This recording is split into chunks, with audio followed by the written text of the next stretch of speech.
Good morning. Good morning. कैसे हैं आप सब? अच्छे होंगे, आशा करते हैं। अच्छा होना भी चाहिए। कोई आज हम लोग क्लास 10 का वीडियो लेकर आए हुए ये, और ये चैप्टर 4 हम लोग देखेंगे। इसमें चैप्टर का नाम है द्विघात समीकरण। द्विघात समीकरण, क्वाड्रेटरल इक्वेशन। ठीक है। चैप्टर 4 में हम लोग क्या देखेंगे? द्विघात समीकरण। इस चैप्टर से कुल 7 नंबर के सवाल पूछे जाते हैं। एक 6 नंबर का सवाल और एक 1 नंबर का सवाल।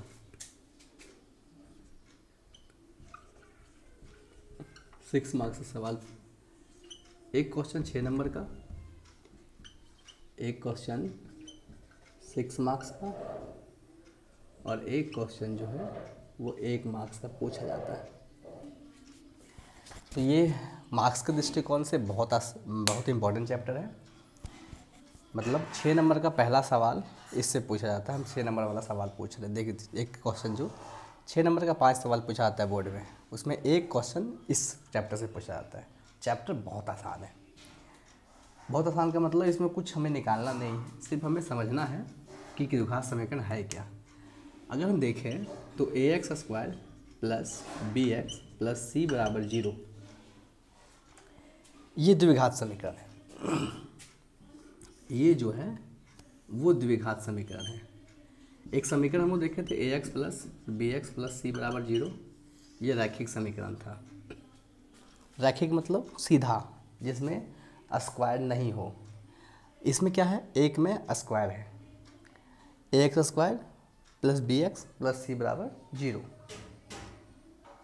ये क्या है? तो ये हमारा द्विघात समीकरण है।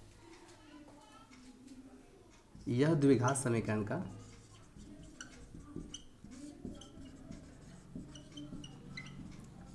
का मूल रूप है। ठीक है। यहाँ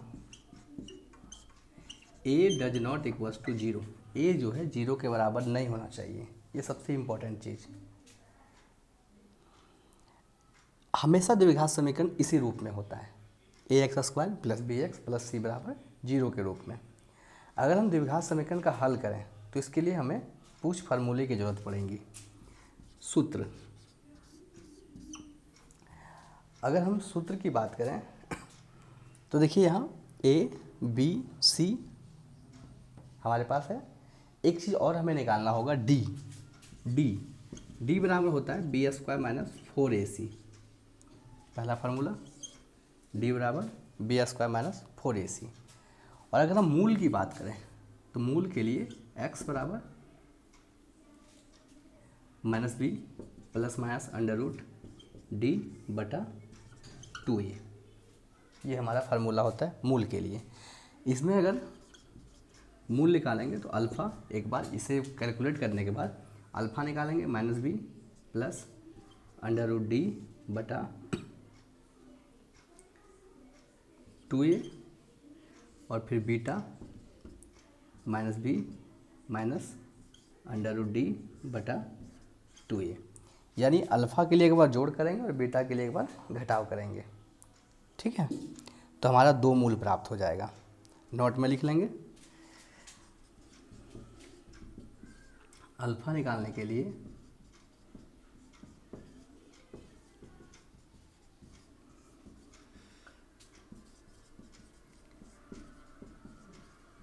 जोड़ करेंगे तथा बीटा निकालने के लिए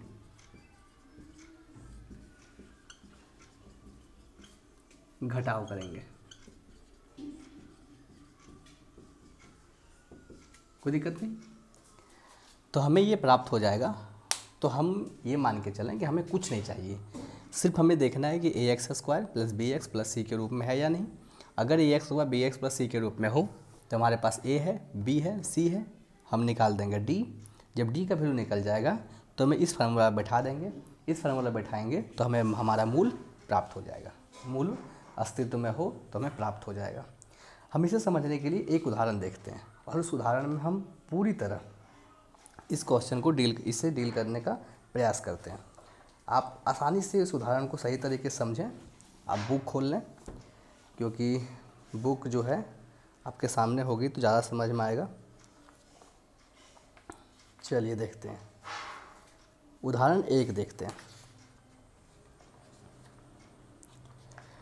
उदाहरण 1, निम्न स्थितियों को गणितीय रूपों में व्यक्त कीजिए। निम्न स्थितियों को गणितीय रूपों में व्यक्त कीजिए। इसमें 2 सवाल हैं, ठीक है, 1 और 2। चलिए देखते हैं।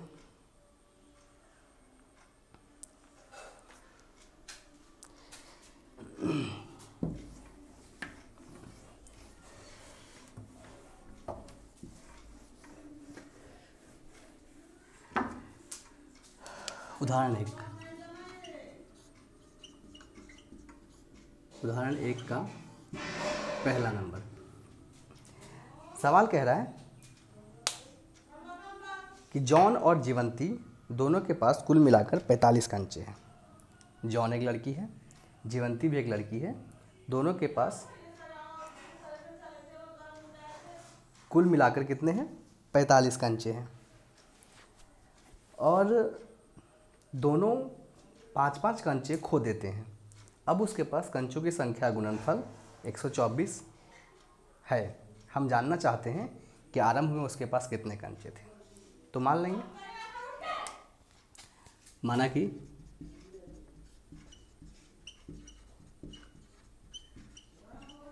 जॉन के पास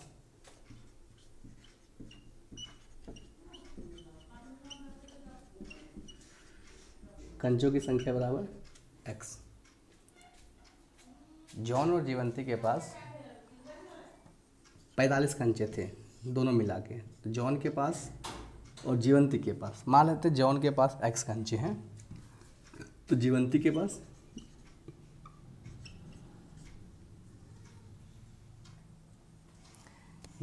पास कंचे कितने हैं? जीवंती के पास कंचे की संख्या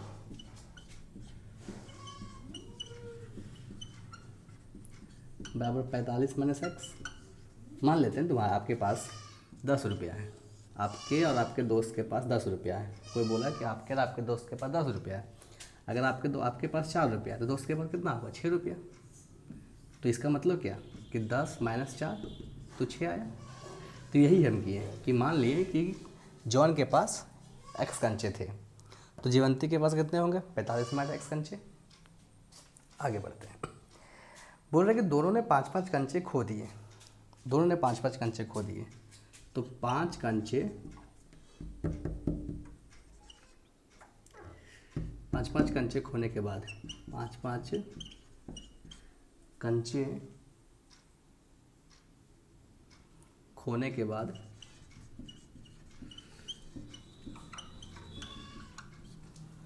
जॉन के पास कंचों की संख्या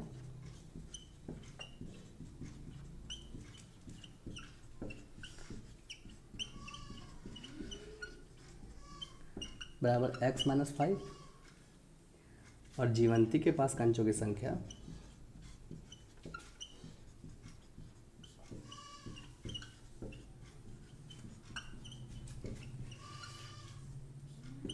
बराबर 45 माइनस x माइनस 5 यानी 40 माइनस x। ठीक है, जॉन और जीवंती के पास कंचे की संख्या निकल गया। अब सवाल पे आते हैं। सवाल क्या कह रहा है? ये तो था इंट्रोडक्शन। बोल रहा है कि उसके पास कंचों की संख्या का गुणनफल 124 है। दोनों के पास संख्या गुणनफल कितना है? 124। तो अकॉर्डिंग टू क्वेश्चन क्या कह रहा है कि इसके पास इतना कंचा और इसके पास इतना कंचा, दोनों का गुणनफल कितना है? तो गुणनफल x माइनस 5 गुना 40 माइनस x बराबर 124। इसी को हमको क्या करना है? द्विघात समीकरण बनाना है। ठीक है, चलिए बनाते हैं। इसके गुना करते हैं पूरा से 40 माइनस एक्स से, और माइनस 5 को गुना करते हैं 40 माइनस एक्स बराबर 124। 40x minus x square minus 5×20 200 plus 5x बराबर 124। देखिए ये x और ये x 5 40 और 5 45x हो जाएगा। हमें कैसा चाहिए, देखिए ध्यान रखना है, ax² plus bx plus c बराबर 0 इस रूप में चाहिए, यानी x² वाला पहले फिर x वाला।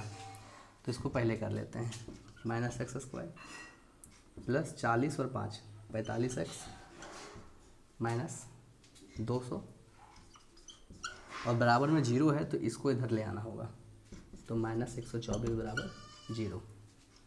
ठीक,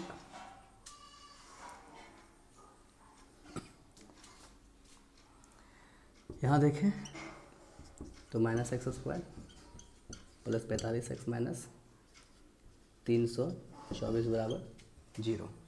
देखिए यहाँ माइनस नहीं है हमारे पास, तो माइनस को क्या करेंगे हम लोग, कॉमन ले लेंगे, माइनस कॉमन ले लेंगे। माइनस कॉमन ले लेंगे तो हमारे पास बचेगा x² माइनस 45x प्लस 324 बराबर 0। 0 उधर ले जाएंगे तो x² माइनस 45x प्लस 324 बराबर 0। आंसर हमें यहीं तक सॉल्व करना था। ठीक, क्वेश्चन कह रहा था कि इसे समीकरण के रूप में, गणितीय रूप में व्यक्त करें, तो हमारा आंसर वहीं तक था। हम इसे बना के भी दिखा सकते हैं। ठीक, तो बनाने जब कहेगा तो हम बनाएंगे। तो हम क्या किए, इसे बीजगणितीय रूप में द्विघात समीकरण के रूप में व्यक्त कर दिए। इसमें कोई दिक्कत नहीं, कहीं दिक्कत नहीं होना चाहिए। चलिए आगे बढ़ते हैं दूसरा नंबर सवाल की ओर।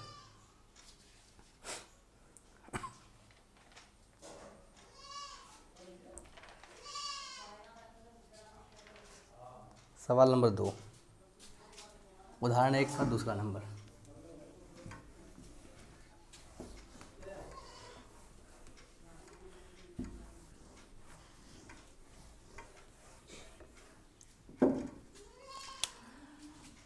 उदाहरण 1 का दूसरा नंबर क्या कह रहा है, क्वेश्चन कह रहा है कि एक कुटीर उद्योग एक दिन में कुछ खिलौने निर्मित करती है। कुटीर उद्योग जहाँ छोटा उद्योग जो गांव घर में लोग लगा सकते हैं, या हल्का बड़ा से हल्का छोटा, लघु उद्योग से बीच वाला मध्यम उद्योग जो होता है उसको कुटीर उद्योग कहते हैं। तो वो क्या करती है कि खुले खिलौने बनाती है। प्रत्येक खिलौने का मूल्य 55 रुपये में 55, प्रत्येक खिलौने का मूल्य 55 में से एक दिन का निर्माण किए गए खिलौने की संख्या घटाने से प्राप्त संख्या के बराबर है। यानी जितना खिलौना एक दिन में बनाया जाता है उसको अगर 55 रुपये में घटा दें तो उतना खिलौना के बराबर हो जाता है उस दिन का निर्माण खिलौना। मान लो आज जो है 100 खिलौना बनाया गया, तो 55 माइनस 100 कर देंगे, ये 100 बहुत ज़्यादा हो जाएगा। मान लो आज 6 खिलौना बनाया गया, तो 55 माइनस 6 यानी 49 खिलौना इस दिन बनाया गया। ठीक है, तो हम 6 तो नहीं मानेंगे, x मानेंगे। चलिए देखते हैं। बोल रहे किसी दिन अगर कुल लागत 750 रुपये थी तो हम उस दिन किए गए खिलौने की संख्या ज्ञात करें। लिखेंगे माना कि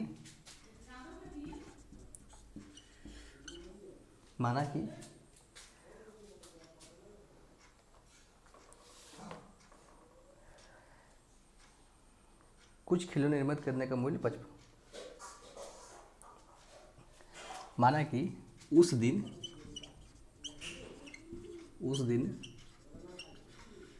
निर्मित किए गए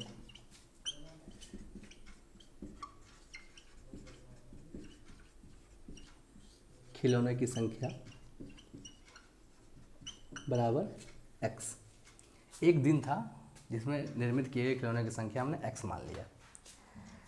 अब कह रहा है कि एक दिन में कितने खिलौने निर्माण किए गए। ठीक है, लिखेंगे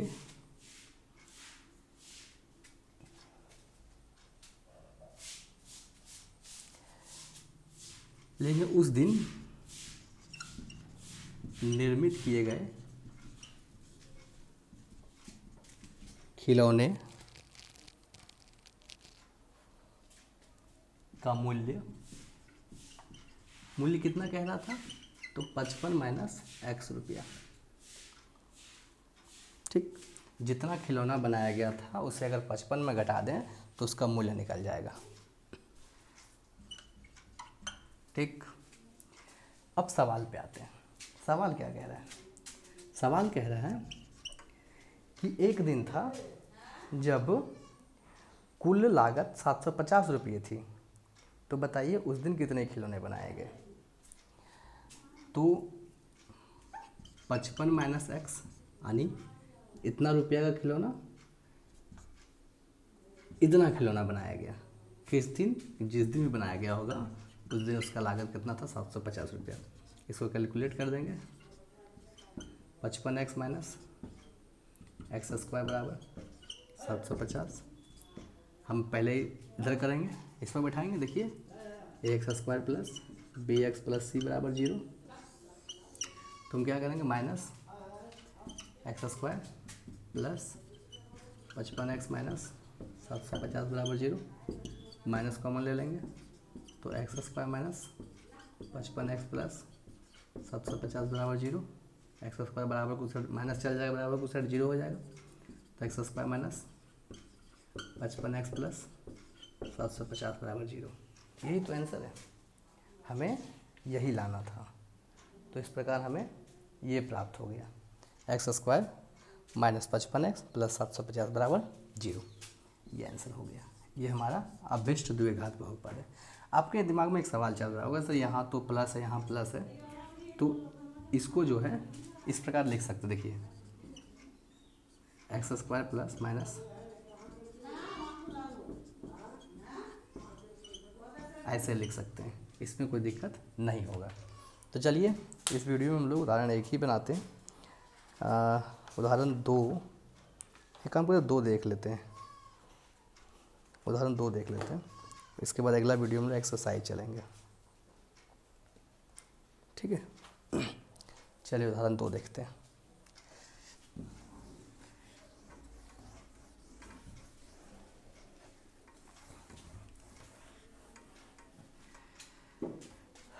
उदाहरण 2 क्या कह रहा है? कह रहा है कि जांच कीजिए निम्न द्विघात समीकरण है या नहीं। जो दिया गया है वो द्विघात समीकरण है या नहीं है। द्विघात समीकरण है या नहीं तय करने के लिए क्या करेंगे हम लोग? A x square plus b x plus c के रूप में लाना होगा हमें। ठीक, पहला एक्स माइनस 2 का होल स्क्वायर प्लस 1 बराबर 2x minus 3।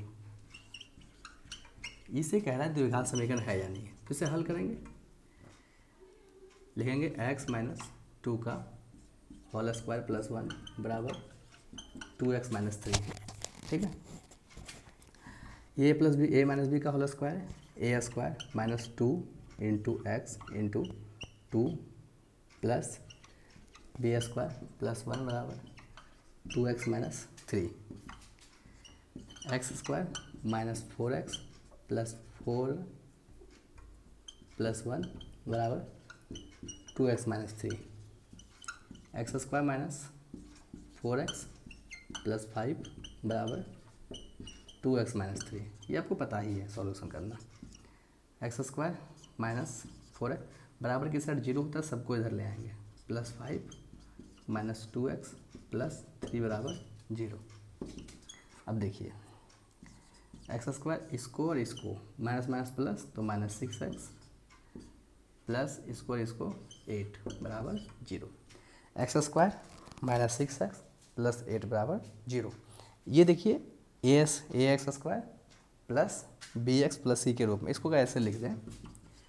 X square plus minus 6x plus 8 बराबर 0 लिखेंगे। यह a x square plus b x plus c के रूप में है, इसलिए यह द्विघात बहुपद है, द्विघात समीकरण है, द्विघात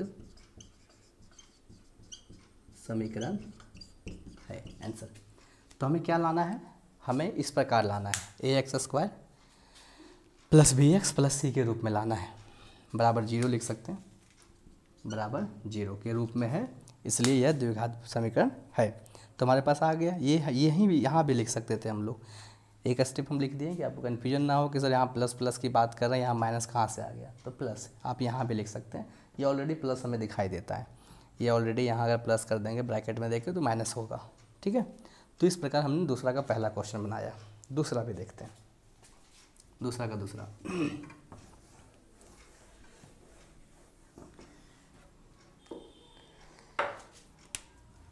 दूसरा सवाल कह रहा है कि x-1, अब बुक खोल के बैठे हैं, +8 बराबर x+2 और x-1, सॉरी x-2 है, x-2, इसे हल करते हैं। चलिए हल करते हैं। x+1 +8 बराबर x+2 और x-2, इसको इससे गुना करेंगे तो x² + x + 8 बराबर x-2 + 2 x-2, x² + 8 sorry x² + x + 8 बराबर x² - 2x + 2x - 4, ठीक। ये 2x और 2x कट गया, प्लस माइनस में था तो x² + x + 8 बराबर x² - 4। देखिए ये और ये कट जाएगा, बराबर में सेम है, तो ये और ये कट गया, तो बचा x + 8 बराबर -4, बराबर की साइड ले आएंगे, x + 8 + 4 बराबर 0, x + 12 बराबर 0। ये देखिए ax² + bx + c के रूप में है, नहीं है। हम पहले ही बोले थे कि a does not equal to 0, a 0 के बराबर नहीं होना चाहिए। अगर आपके दिमाग में ये चल रहा है कि सर ऐसे बना देंगे हम लोग 0 × x² + x + 12 बराबर 0, तो सही चल रहा है, ये हो सकता था। हमने इस तरह के क्वेश्चन किए हैं पहले, लेकिन कंडीशन पहले बोल रहा है कि a does not equal to 0, a का वैल्यू 0 नहीं होना चाहिए, तो ये नहीं कर सकते, ठीक है। तो यहाँ क्या लिखेंगे, यह समीकरण ax² + bx + c बराबर 0 के रूप में नहीं है।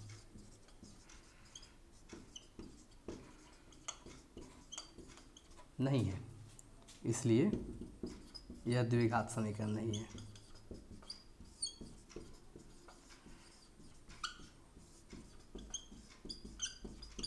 कोई दिक्कत नहीं होना चाहिए। तो इस प्रकार हम इसे सॉल्यूशन करेंगे। हमने दूसरा नंबर सवाल बनाया, इसमें तीसरा भी है और चौथा भी। तीसरा क्वेश्चन इंपॉर्टेंट है, क्वेश्चन तो सब इंपॉर्टेंट है, लेकिन बोर्ड में पूछा हुआ क्वेश्चन है वो तीसरा नंबर, सवाल नंबर 3, तो ज़्यादा इंपॉर्टेंट बन जाता है वो। चलिए देखते हैं सवाल नंबर 3। सवाल क्या कह रहा है, ये सारे क्वेश्चन एक नंबर में सवाल है, पूछते हैं x 2x + 3 बराबर x² + 1, ठीक। हल करते हैं। x 2x + 3 x² + 1, x और x ये गुना कर देंगे तो 2x² + 3x बराबर x² + 1, 2x² + 3x माइनस बराबर की साइड ले आएंगे इसको भी, तो x² - 1 बराबर 0। देखिए ये और ये घटेगा, तो 2x में 1x घटा देंगे, तो x² + 3x - 1 बराबर 0। देखिए a² + bx + c के रूप में है, इसे +1 लिख सकते हैं हम लोग, एकदम लिख सकते हैं। तो लिखेंगे x² + 3x + -1 बराबर 0। लिखेंगे यह समीकरण ax² + bx + c बराबर 0 के रूप में है, इसलिए यह द्विघात समीकरण है। आंसर। ये क्वेश्चन इंपॉर्टेंट मान लेते हैं हम लोग, बहुत बार पूछा हुआ बोर्ड में। देखिए पसीना निकल रहा है, बहुत गर्मी है ना, इसलिए लग रहा है क्योंकि पंखा नहीं चला पा रहे हैं। क्यों नहीं चला पा रहे हैं? तो वीडियो ख़राब हो जाती है, वीडियो हिलने लगता है, इस कारण से। कोई बात नहीं, कष्ट है हल्का सा, लेकिन आपकी खुशी के लिए कष्ट कर लेते हैं। आपका रिजल्ट अच्छा होगा तो हमें अपने आप खुशी मिलेगी, लेकिन आप मेहनत करें तो हमारी मेहनत से प्रतिफल आपको मिलेगा, लेकिन आपका मेहनत इम्पोर्टेंट रखेगा रहता है। x+2, चौथा क्या करें, x+2 का होल क्यूब, ठीक है, बराबर x³ - 4। हल करते हैं। x+2 का होल क्यूब बराबर x³ - 4। आप होल क्यूब जानते हैं किसी का, a+b का होल क्यूब क्या होता है, a³ + 3a² b 3a² b + 3ab² + 3a²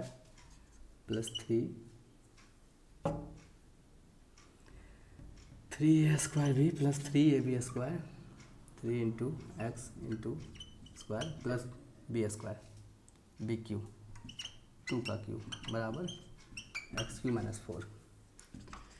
यहाँ लिख देते हैं अगर आपको नहीं आता है, a+b का whole cube a³ + 3a² b + 3ab² + b³, ये फार्मूला होता है। ठीक है, हमने बैठा दिया इस पर x³ + 2 3 दूनी 6 x² + 2 दूनी 4 और 3 12, यहाँ 4 होगा और 3 12x + 2 दूनी 4 दूनी 8 बराबर x³ - 4। देखिए ये x³ और ये x³ कट गया, कोई दिक्कत नहीं, एकदम दिक्कत नहीं। बच गया 6x² + 12x + 8 बराबर -4 बराबर कुछ साइड 0 रहता है, तो 6x² + 4 12x + 8 + 4 बराबर 0। ठीक है, तो 6x² + 12x + 8 4 12 बराबर 0। देखिए ax² + bx + c के रूप में है, यहाँ कॉमन आ रहा है, लेकिन हम जरूरत नहीं है हमारे पास कॉमन लेने का भी, लेके कोई फ़ायदा नहीं है। फ़ायदा होता जब हम लोग क्वेश्चन सॉल्व करते हैं, हमें आंसर यहाँ तक ही लाना है। लिखेंगे यस, यह ax² + bx + c बराबर 0 के रूप में है, इसलिए यह द्विघात समीकरण है।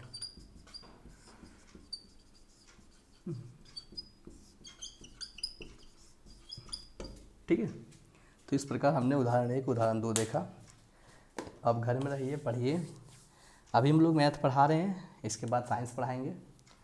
मैथ आप जब तक है तब तक, अगर मैथ ख़त्म हो जाती है बहुत सारा चैप्टर तो कोई दिक्कत नहीं, आगे हम लोग साइंस जल्दी जल्दी कवर कर लेंगे और समय पर सिलेबस ख़त्म हो जाएगा। आपको समझ में आ रहा होगा, आप आसानी से समझें, धीरे धीरे वीडियो को स्लो करके देखें, कोई दिक्कत नहीं है। और अगर आपको अच्छा समझ में आए तो वीडियो फास्ट करके भी देख सकते हैं। यूट्यूब में एक सिस्टम होता है, वीडियो को फास्ट कर सकते हैं। चलिए इस वीडियो में इतना ही, नेक्स्ट वीडियो में मिलते हैं हम लोग। एक्सरसाइज 4.1 का पहला क्वेश्चन अगर देखें तो सेम यही क्वेश्चन है, अगर आप चाहें बनाना तो बना सकते हैं। और दूसरा क्वेश्चन लैंग्वेज वाला है, तो लैंग्वेज हम बता देंगे। ठीक है, चलिए देखते हैं।